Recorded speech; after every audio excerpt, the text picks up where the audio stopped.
एक बार कुछ मल्लाह लोग मछली पकड़ रहे थे पानी में जाल फेंक करके। महाभारत की कथा है।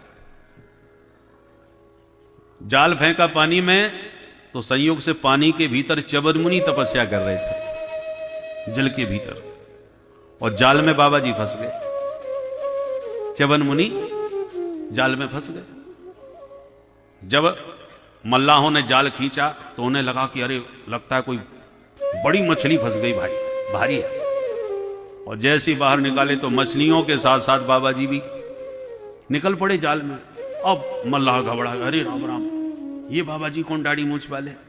तुरंत जाल हटाया, महात्मा को बाहर निकाल के सब मल्लाह बेचारे चरणों में लेट गए। क्षमा करें महाराज जी, क्षमा करें, हमसे बड़ा भारी अपराध हो गया, हमें पता नहीं था कि पानी में आप घुसे बैठे हो।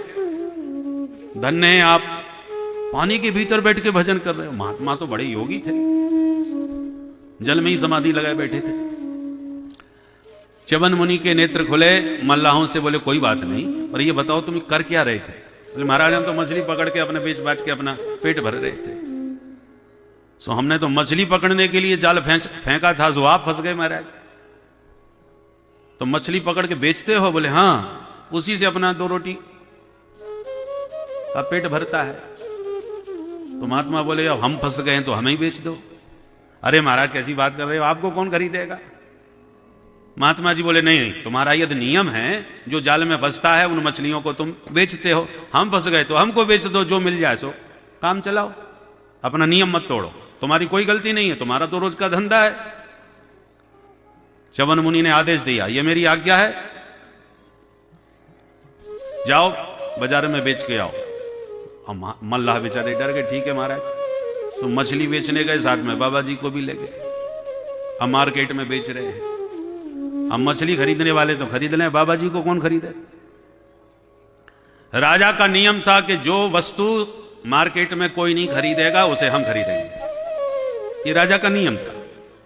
तो शाम को जब बाजार बंद होने लगा तो राजा निरीक्षण करने निकला और मल्लाहों ने कहा महाराज और तो हमारी मछली सब बिक गई है, बाबा जी को खरीदने के लिए बैठे, कोई खरीद ही नहीं रहा। राजा ने कहा महात्मा, मल्लाहों ने पूरी कहानी सुना दी, ये बाबा जी मान ही नहीं रहे, हमसे कह रहे हैं कि हमको भी बेच दो, पर कोई खरीद ही नहीं रहा। राजा परम धार्मिक थे, उन्होंने जब देखा कि च्यवन मुनि है तो साष्टांग प्रणाम किया और कहा महाराज मेरे बाजार का नियम है कि जो कोई नहीं खरीदता उसे मैं खरीदता हूं, तो आपको मैं खरीदता हूं। च्यवन मुनि बोले हाँ खरीदिए, तो पहले तो ये बताइए सोच समझ करके मेरा मूल्य लगाइए, मेरी कीमत जो उचित हो वही बताना, गलत कीमत बताओगे तो दंड दूंगा।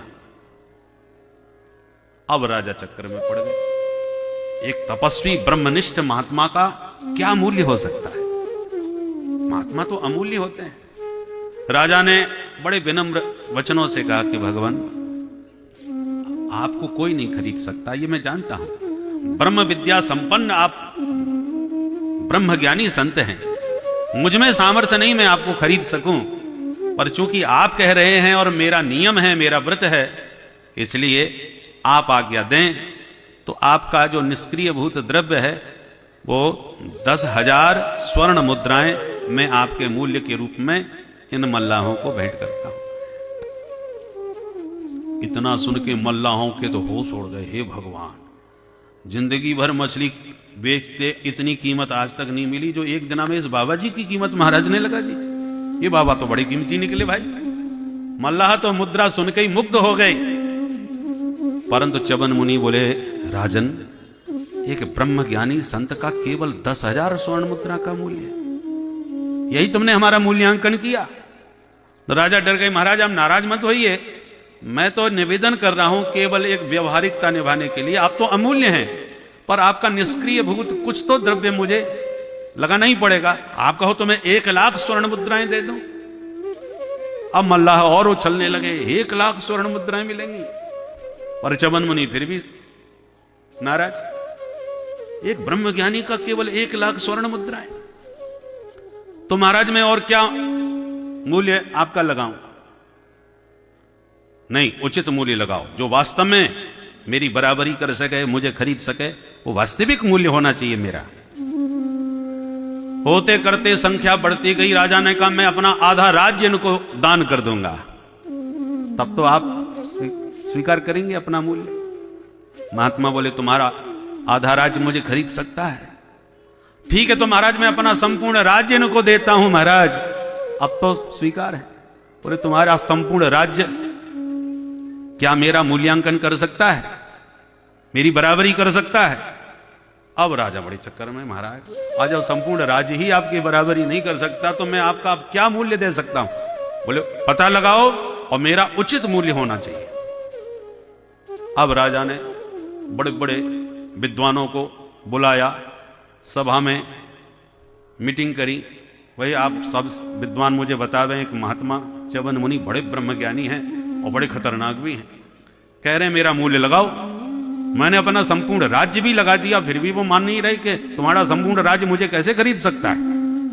ब्रह्म विद्या संपन्न विद्वान ऋषि का, तपस्वी महात्मा का ये कोई मूल्य है? तो आप लोग बताइए।